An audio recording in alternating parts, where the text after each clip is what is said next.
Introducción a los indicadores con los cuales se puede establecer la viabilidad económica en proyectos de inversión. Entre los indicadores más utilizados encontramos el valor presente neto, la tasa interna de retorno, beneficio versus costos y costo anual uniforme equivalente. De estos tocaremos los más importantes, que son el valor presente neto y la tasa interna de retorno.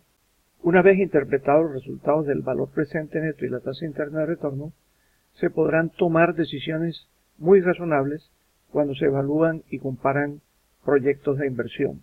Esto se hace a la luz de la tasa de rendimiento esperada. Es importante advertir que estos indicadores trabajan sobre la variable rentabilidad, es decir, que no tienen en cuenta las variables de riesgo y liquidez.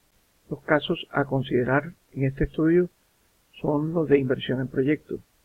Ellos generalmente tienen esta composición. Casi siempre hay que hacer una inversión denominada inversión inicial y luego habrá desembolsos producto de los costos y los gastos. Mientras que en las entradas tendremos los ingresos, sean operacionales o no operacionales, y el valor de mercado, que no es otra cosa que lo que se puede recuperar del proyecto al final de su vida útil. Al calcular el valor presente neto, la operación que se realiza consiste en trasladar todos los desembolsos al punto cero para luego restarlos de la sumatoria de los ingresos llevados a ese mismo punto cero. Esa operación de traslado, tanto de ingresos como de egresos, se cumple con una tasa de interés denominada tasa de descuento. La financiación de los proyectos puede provenir de fuente externa o de fuente interna. Podría existir la situación en la cual el proyecto se financie exclusivamente con dineros de los propietarios. En este caso, la tasa de descuento podría ser la tasa de interés de oportunidad del inversionista. Esta se puede definir como la tasa mínima de rentabilidad esperada por los propietarios. A ella también se le conoce con los nombres de TEMAR, que significa tasa mínima atractiva de rentabilidad, o TMRR, que traduce tasa mínima de rentabilidad requerida. Cuando un proyecto se financia con fuentes mixtas, esto es, con recursos internos y externos, su tasa de descuento, que además de servir en el cálculo del BPN para trasladar el flujo hasta el punto cero, traduce el mínimo de rentabilidad que el proyecto debe alcanzar para satisfacción de propietarios y acreedores. La tasa de descuento entonces deberá ser un promedio ponderado en el cual la mayor proporción de cada fuente empleada y su mayor costo afecten de forma directa la tasa haciéndola mayor. Vale indicar que en la fórmula del CPPC, costo promedio ponderado de capital, la tasa de interés de las fuentes externas es ajustada a una más real, ya que los intereses por ellas causados disminuyen la base gravable con la cual se calculan los impuestos, determinando un menor valor de los mismos y un ahorro para el proyecto. Ese ajuste se logra multiplicando la tasa de interés por el factor 1 menos T. Se aclara finalmente que la tasa de rendimiento esperada por la inversión de los propietarios no causa ahorro alguno, por lo que no se le aplica el factor. La fórmula del costo promedio ponderado de capital tiene los siguientes elementos. K sub E traduce el costo de los recursos propios. Equity o patrimonio es el monto de los recursos propios. D, deuda total. D sub 1, el total de la deuda del acreedor 1. D sub 2, la del acreedor 2. D sub N, la del acreedor enésimo. K D sub 1 es el costo de la deuda del acreedor 1. K D sub 2 es el costo de la deuda del acreedor 2. K D sub N, el costo de la deuda del acreedor enésimo. La T es la tasa impositiva y 1 menos T es el factor por el cual se multiplica el costo de la deuda, haciendo la tasa más real, descontándole así el ahorro que sobre impuestos causa.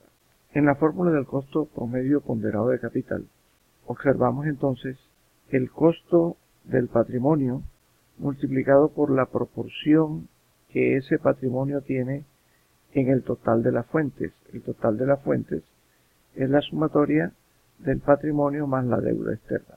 Nótese que al costo de la deuda del acreedor 1, del acreedor 2 del enésimo acreedor y en general de los que existan, se le descuenta el ahorro que por impuestos produce al disminuir la base impositiva. Cada una de ellas se multiplica por la proporción que ella tiene en la fuente total. Deuda 1 entre el total de patrimonio más el total de deuda daría la proporción en que participa la deuda 1 del total de la financiación, y así sucesivamente. Tomemos un ejemplo de costo promedio ponderado de capital. Sea este el caso, un proyecto cuya fuente de financiamiento comprende el acreedor 1, quien proporciona 120 millones de pesos, el 2, que participa con 180 millones, y los propietarios que aportan 200 millones para un total de 500 millones. La proporción de estas participaciones en el total se obtiene dividiendo cada una de las participaciones de la fuente entre el total de la financiación. Es decir, 120 entre 500 por el 100% nos debe dar 24%, 180 entre 500 nos debe dar 36% y 200 entre 500 debe ser el 40%. La sumatoria total debe dar el 100% de la financiación. El costo antes de impuestos para el acreedor 1 es del 22%. Estas son tasas efectivas anuales. En el caso del acreedor 2, 18% efectiva anual. Y los propietarios consideran que el rendimiento que compensa la inversión para ellos debe ser del 28% efectiva anual.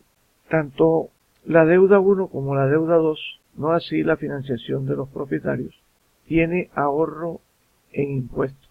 Cuando le aplicamos al 22% el factor 1 menos t para descontar el ahorro de impuestos, este costo resultaría entonces de 15.4%.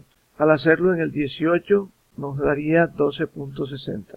Si el t que estamos considerando es del 30%, el 1 menos t será 0.7 o 70%. Así es que podríamos obtener este resultado multiplicando el 22 por 70% o 0.7, igual con el 18. El 28, nótese que permanece, es decir, no es afectado por el ahorro, puesto que el dinero que aportan los propietarios no descuenta la base impositiva. ¿Cómo obtenemos el costo promedio ponderado de capital de cada una de las fuentes?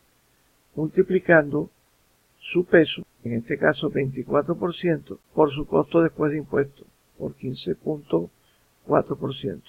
24% por 15.4 da 3.70 y 36% por 12.6% entrega un resultado de 4.54 y el 40% del 28% el 11.20.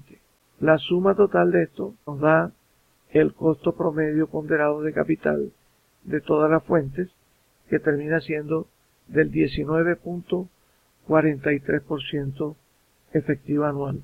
Resultado al que llegamos aplicando la fórmula correspondiente.